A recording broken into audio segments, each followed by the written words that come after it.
I know you might want to stick around to hear from my next guest. We're going to hear from Donald Trump himself. Mr. Trump joins me now by phone.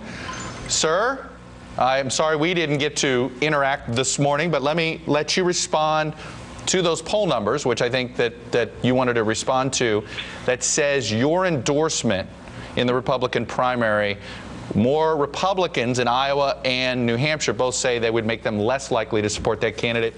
Your response. All right, let me just first start by saying that I was watching the show for about 2 minutes, and you said Donald Trump wanted to respond to a poll. Well, I didn't even know what poll you're talking about, number one, Chuck. Number two, I didn't call you. You called me about 40 times trying to get me on the show. Yeah. I didn't call you, so your statement is false. I mean, you said, quote, I quote, Donald Trump wanted to respond to a poll. Well, I didn't want to respond. Your people called my office about 40 times asking me to go onto the show. So it's dishonest what you're saying, Chuck.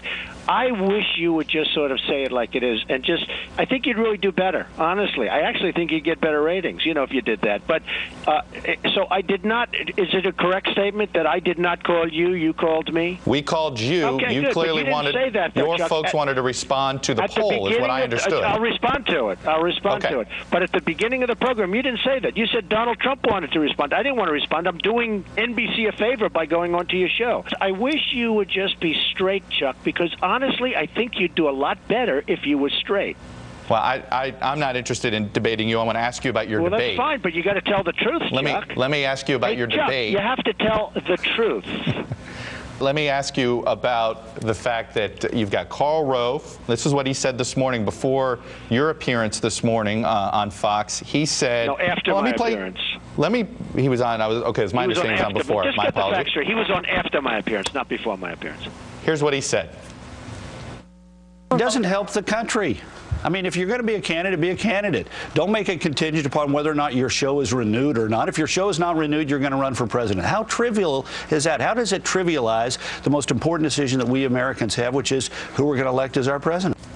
And he also said he would like Let me respond to that. First of all, my show would be renewed anytime I wanted. NBC is dying to renew me again. I don't need to be doing this to get my show. I have one of the highest ratings. It's the #1 show in the 10 o'clock hour. And NBC is dying to renew me, so I don't need this. So he made that up, as he made many things up. All right. Donald Trump, I will leave it there. We called you to come on to respond. Thank you. That is a fact. And with my understanding, you did want to respond to our poll numbers, which you didn't get a chance to. But that's okay. Look, at least you called me, and I appreciate you saying that.